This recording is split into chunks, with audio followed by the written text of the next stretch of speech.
Hey everybody, how we doing? We're here at Holzer Field. I'm Dani Dean. Join with me is Griffin Ratcliffe. Now Griff, tell me what we saw tonight. Well, it was the usual Jackson beatdown we are used to seeing. Their defensive game was up to par and their running game was way too much for Wellston to handle. Yeah, and the scoreboard really reflected that with a final score of 41-20 Ironmen. Now, when we got here, Wellston had a sign that said, "We trained all year for Iron Misery." But you know, that sign did not stay up for long. Jackson's running game, like you said, was too much for Wellston. And of course they have Hunter Sexton to dominate on the ground, but Jackson is stacked in the back this year. We saw Johnny Farley, Reagan Conley, and Blake McCoy taking turns getting the handle. Yes, and McCoy, he is the one that they are going to look to this year. He stood out tonight with 151 yards and only 11 carries. And plus, he's only a sophomore. Wow, what do you think? Potential Gridiron Glory Player of the Year? I think he definitely has potential. Yeah, I think it's there. And speaking of potential, although Wellston did not get it done tonight, their quarterback, Braden Womeldorf, has the ability to be a dual threat.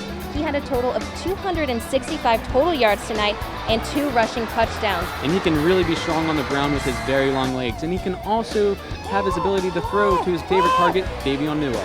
Yeah, in the second quarter, Womeldorf had his peak on 3rd and 10. He made a deep 45-yard pass to Newell. Directly followed by that, another 34-yard pass, and then he took it himself into the end zone for Wellston's first touchdown.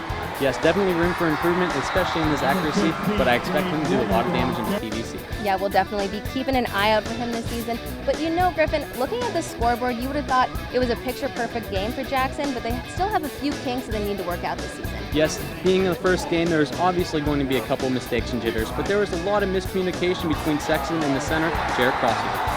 Yeah, a total of 12 fumbles tonight, 8 of those fumbles from the snap. Now, Wellston only recovered 4 of those, but the Ironmen are really going to need to fix this problem when they face those tougher Columbus teams later in the season. Yes, and we will definitely stay tuned to them, especially next week as they go on to face Chillicothe right here on Friday night at 7:30. And Wellston's going to stay on the road and take on Huntington at the same time. Now make sure to tune into our show Gridiron Glory on WOUB on Friday night at 11:30, and also follow us on Twitter for all the action at Gridiron Glory.